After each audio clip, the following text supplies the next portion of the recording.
Bonjour, bienvenue à Lumière de la Parole, j'espère que vous allez bien à la maison. On est déjà le 1er février, imaginez, ça va vite, hein? Alors, je vous souhaite vraiment la bienvenue pour notre émission quotidienne Lumière de la Parole. Alors, sans plus tarder, on se met à l'écoute de l'Évangile de Jésus-Christ selon saint Marc. En ce temps-là, Jésus regagna en barque l'autre rive, et une grande foule s'assembla autour de lui. Il était au bord de la mer. Arrive un des chefs de synagogue nommé Jaïr. Voyant Jésus, il tombe à ses pieds et le supplie instamment. « Ma fille, encore si jeune, est à la dernière extrémité. Viens lui imposer les mains pour qu'elle soit sauvée et qu'elle vive. » Jésus partit avec lui, et la foule qui le suivait était si nombreuse qu'elle l'écrasait. Or, une femme qui avait des pertes de sang depuis 11 ans, elle avait beaucoup souffert du traitement de nombreux médecins, et elle avait dépensé tous ses biens sans avoir la moindre amélioration. Au contraire, son état avait plutôt empiré.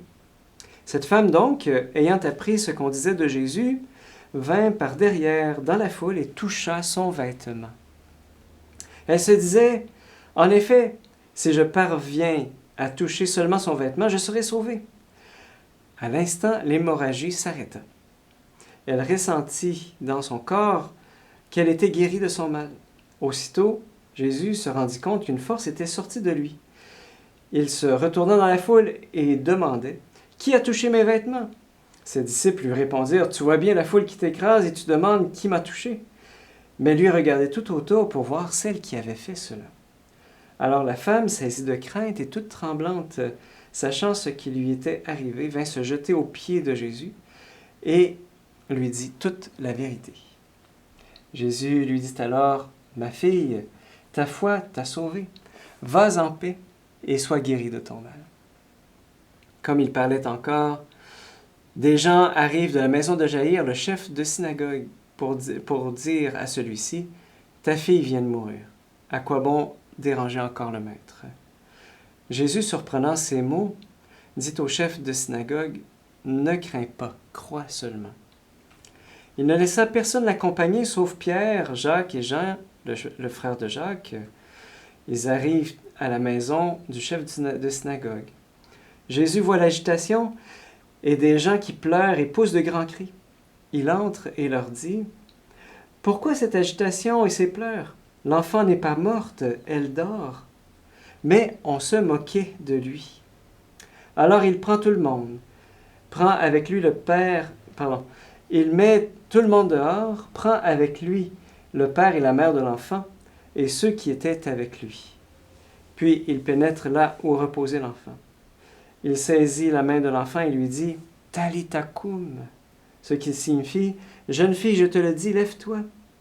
Aussitôt la jeune fille se leva et se mit à marcher. Elle avait en effet 12 ans. Ils furent frappés d'une grande stupeur. Et Jésus leur ordonna fermement de ne le faire savoir à personne, puis il leur dit de la faire manger. Acclamons la parole de Dieu. Louange à toi, Seigneur Jésus. Alors, ce qui me touche dans cet évangile, c'est que Jésus se laisse toucher par la femme. La femme touche à Jésus, celle qui avait des pertes de sang, en se disant, si je parviens seulement à toucher la frange de son manteau, eh bien, je serai sauvé. Et ce qui est drôle, c'est que Jésus, il y a la foule qui le touche, qui l'écrase. Et quand Jésus dit, qui m'a touché? Là, les disciples disent, écoute, la foule t'écrase, tu te demandes qui m'a touché. Là, tu vois pas la foule, tu sais, puis... Mais Jésus avait senti qu'une force était sortie de lui, et la femme qui vient se dévoiler, se déclarer, en disant, c'est moi, en se prosternant, et Jésus qui lui dit, ta foi t'a sauvé, va et sois guéri de ton mal.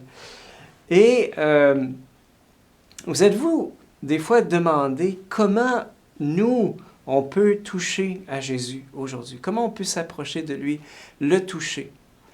Parce qu'on peut se dire, ben, tu sais, les premières générations qui ont connu Jésus, eux autres sont chanceux, tu sais, ils l'ont vu, on peut le toucher, etc., tu sais. Et j'ai souvent entendu, moi, des gens croyants, tu sais, qui disent, ouais, mais Dieu, Jésus, c'est pas concret, tu sais, on peut pas le toucher, c'est bien beau l'amour de Dieu, mais voilà, certains qui se demandent, coudonc, est-ce que c'est de l'imagination, tout ça, tu sais, puis... vous savez, on se sert souvent de cet argument-là, des fois, pour justifier l'incroyance. Tu sais, si Dieu existait, ben, il ferait de quoi pour moi aujourd'hui, m'apparaîtrait.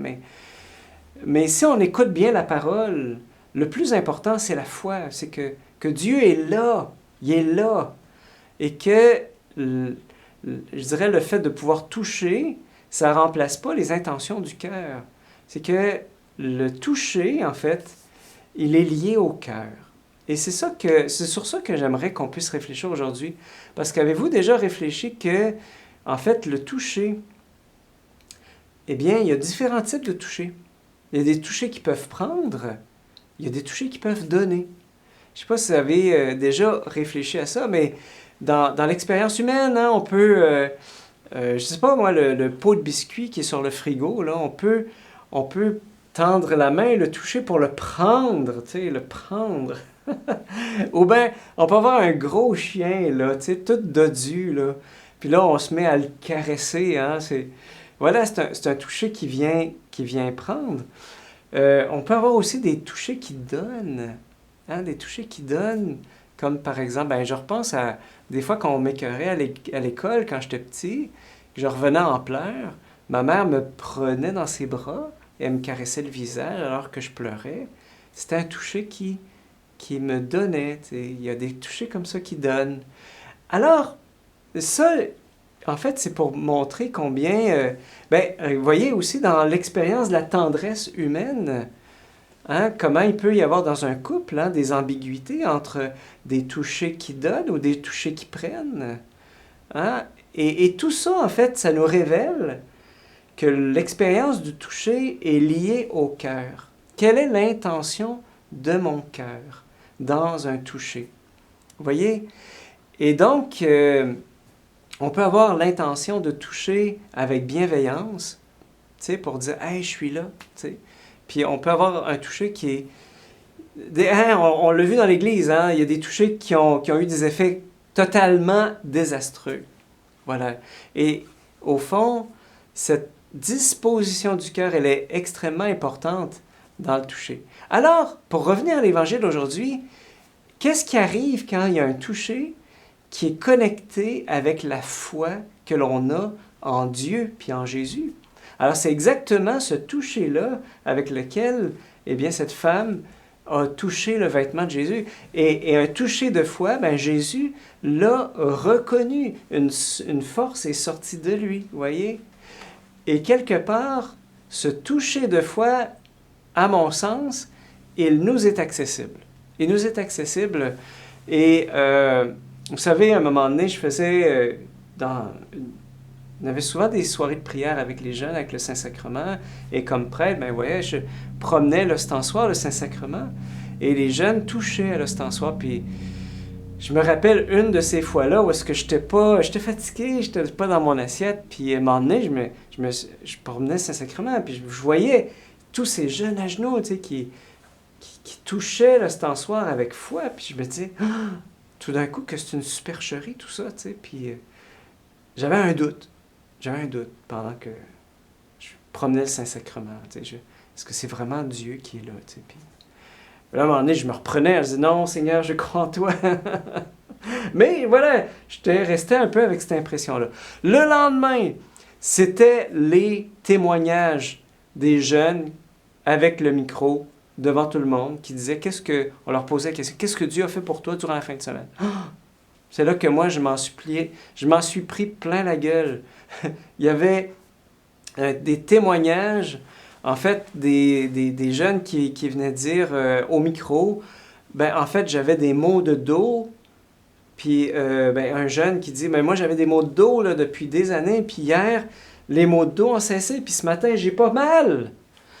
Merci Seigneur, puis tout le monde se met à applaudir. Ah!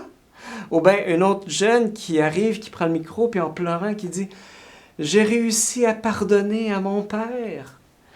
Et etc. Là. Et moi, moi qui avais douté durant la procession du Saint-Sacrement, j'ai vraiment réalisé que ces jeunes-là avaient touché au Saint-Sacrement, qui est une réalité toute humble. Ben, je dirais, l'ostensoir, et Dieu était passé à travers ce toucher de la foi.